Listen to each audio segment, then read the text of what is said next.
Hello, welcome back. My name is Daniel Gomali. Welcome back to my YouTube channel, Hometown Chess Hero. Today I want to talk about why I've closed my chess.com account. So as you see here, this is my normal account, and it's listed as Sir Gerhard. Why is it called Sir Gerhard? It's named after a hurdler or a chaser that's run under the National Hunt Rules. It's trained by William Mullins in Ireland. Still active, but I'm inactive. So it says here, Sir Gerhard closes account on December 22nd, 2023. Now if we go back to that period, I did lose a few games actually. I lost to this guy, who's an IM, very highly rated IM.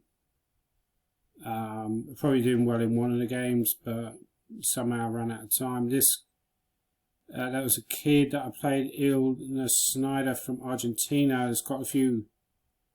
You've heard of it's Faustino Oro that I played the other day. So yeah, on the 22nd of the 12th, just played many games. It just went on forever. And many of these players are very tough players. Very resilient. That's what you tend to find. So my rating over the last few weeks has fluctuated between 2800. Probably low. Sorry, I think I started off. What was I started off? I think I was like high 2600s when I came back. So I came back a few weeks ago on the account. I emailed chess.com. I said, "Can you please open my account again?" I played, and I was very happy. I got back over 2700. It might have even been lower than 2600. Lower than the high 2600. I think it was 26 something anyway. And I had a good run actually, and I got my highest ever rating, 2860, which I was quite happy about. However, there's nowhere near the top players. The top player on Magnus is 28. I think he's got the record recently. It was 2870. Nakamura's been 33, 34. Incredible ratings. But as a 2800 player on chess.com, you're playing at a reasonably high level. You're not necessarily playing against, you're not going to get paired against the absolute top players probably in the pool. But you might occasionally get like a big name, like occasionally you'll get paired against a Nigel Short, which I normally automatically abort because I don't like Nigel Short, or you get paired against Smirin. Had a few games with Smirin. So the problem was why I ended up closing the chess.com account. There's nothing against chess.com. I like chess.com. I think the graphics are nice. One advantage I would say over chess.com, the chess.com has over a site like Lichess, is the colour. You know, it's quite colourful site. Lichess is just grey, right? It's a bit depressing. Chess.com, very colourful, very nice looking site. The problem that I have with the account is I tend to just get too addicted. I've discussed this before. So on the day I closed the account, I got up about 8 o'clock, woke up about 8 o'clock in the morning. That's generally when I tend to wake up. I normally set the alarm for just after 8 a.m. and I tend to wake up naturally then anyway. So what happened was I ended up playing in bed for like several hours, probably till about 11 a.m. I was like, no, this is crazy, get up.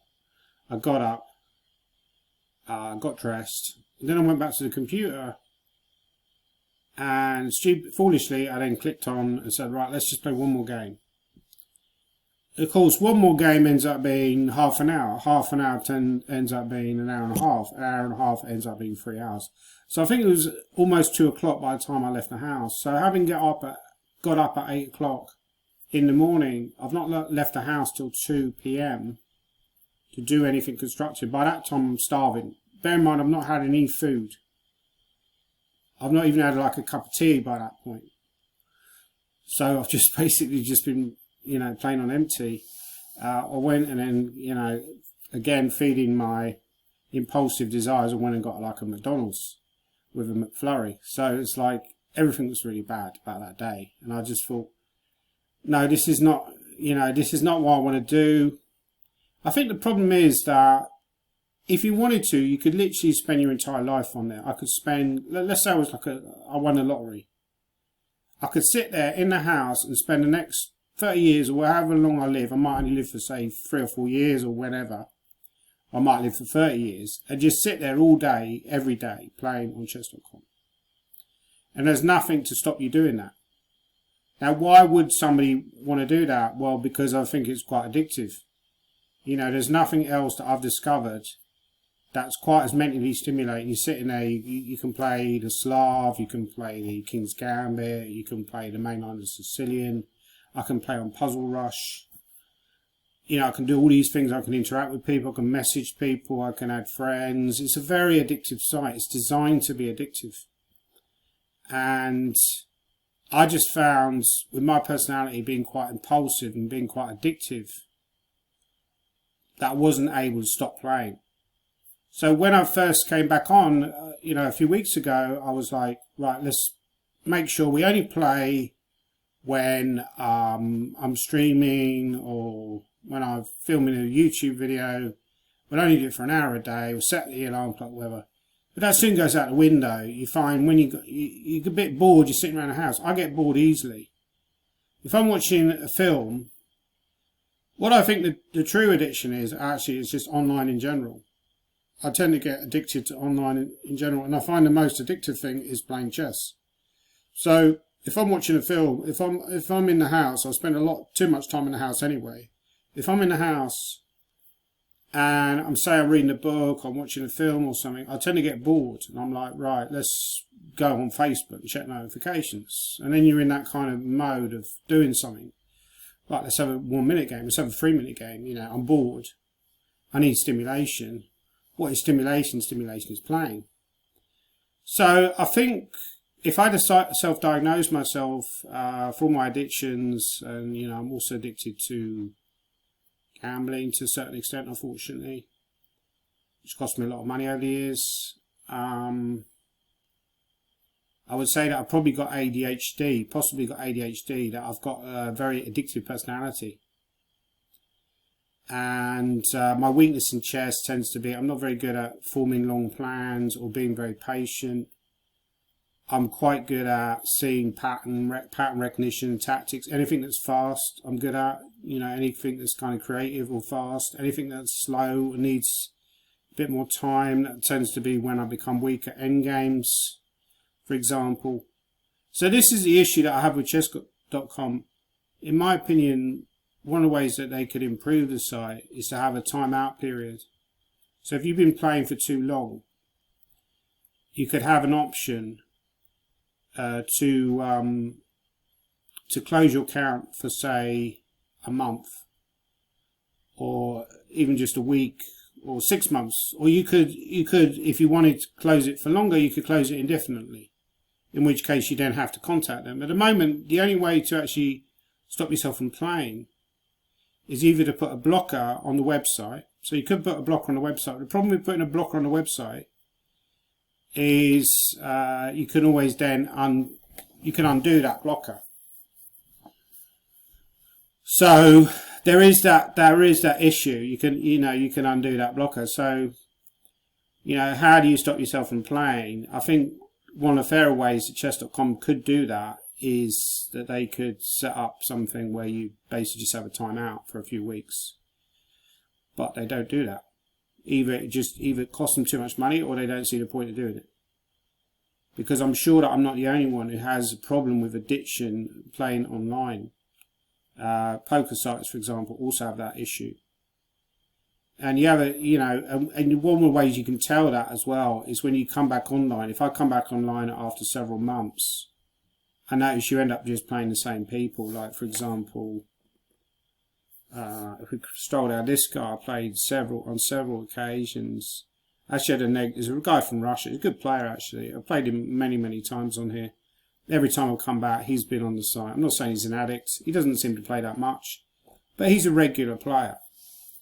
But there are some people as well that you can tell they're kind of like addicted. And they keep challenging you. If you play them, you know, they'll keep challenging you. So that's like an addiction, isn't it? It's like they're addicted.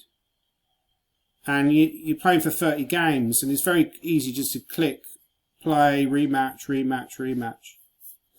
So that is something I think that could be improved with chess.com. In general, I think the site's very good. They're very helpful. Lichess actually didn't want to verify my account. I play on Lichess under Karobi. But the reason they didn't want to verify my account was because I kept closing accounts because of the same issue with addiction. They didn't want to verify it. They said, well, you're wasting our time. You're wasting the people who work for us, our time. Well, you know, that's also part of your fault because you're making an addictive website. So, you know, that's what I would say to that. But, yeah, so essentially that is my story of addiction. I'd be interested to know what your thoughts are, whether you've had any similar experiences yourself. But I may want to open this again at some point in the future. If I can work out, if anyone has an idea of how to set up a way that I can sort of, you know, because the problem is I've got no control. I'll set an alarm clock, say for an hour, and then I'll play for an hour, and then in the evening I want to play again, you know. And if I do it in the evening, then I play for an hour, and I haven't had a good session. I'll keep playing. I'll just play one more game because I'm on tilt. I want to gain those rating points back.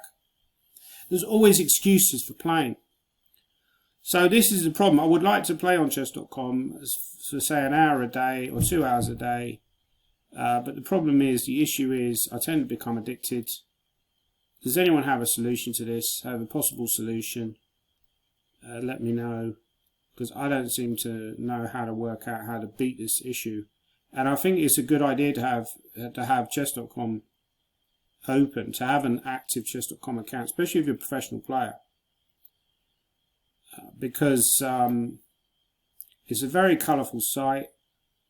The videos that I've tended to do with chess.com have tended to be quite popular, possibly more popular than ones where I've done Lichess, because it's more colourful. So I would like to keep an account open. But as I said before, if you sat there for every hour of every day, you're not going to get paid. If I got the 2900, so I got the 2860, if I got the 2900, I still wouldn't get any money from it. You know, it's not helping my life in any way. If I sit at home and write a chess book, I might make some money from that. Or if I sit at home and coach students, I might make some money from that. If I sit at home and play 1,000 games of Bullet, I'm not going to make any money from that. I mean, it might be quite enjoyable, but it's not going to help my life in any constructive way. And that is just addiction. You know, people like Nakamura and Carlson make money out of chess.com because they're good enough to win Title Tuesday. I'm not good enough to win Title Tuesday. So therefore, I can't make any money from my account, really. I'd like to be able to make money from my account, but I can't make money other than potentially as an advert for coaching or something like that. So yeah, these are the issues, and I think it's a little bit sad how I think in a way they do tend to exploit professional players just to sit there all day. They don't give them any money. I think you could give them a nominal fee. So I think that's one way that you could improve these websites, is possibly pay GMs who are very active. If you play over a certain amount of games, you could get paid say $100 a month or something like that. It'd be like a nominal fee. Because you're bringing people into the site, people are like seeing your games, they're watching your games, they're observing your games. It's not just Nakamura and Carlson they're watching on Title Tuesday, they're watching a lot of other GMs who are not making any money out of playing on chess.com. It's just people like Magnus and Nakamura who are making money out of the site. So they could pay the nominal fee, but I think the most important thing is that kind of rest period where you could say, look, I've had a lot of fun. I played for like a week straight, but now I want to break for a month. So have that little rest period. But they don't have that inbuilt into the site. And actually, it's very, very difficult to close your account. You have to go into the settings, and then you have to type in your password. You have to do like a thing to show you're not a robot. And then you have to give a reason why you're closing your account. It's not very easy. It's not very easy to even close your account. It's much easier to open it, to log in. But obviously now I would have to send them an email to say, look, I want to go back in again. I feel like I'm cured. So that is the issue. Anyway, so yeah, I'd be interested to see your comments down below. Please leave any comments. Please like and subscribe. And again, like, have a happy Christmas and have a good New Year and all that kind of boring crap. Anyway, my name's Daniel Gormani, and thanks again.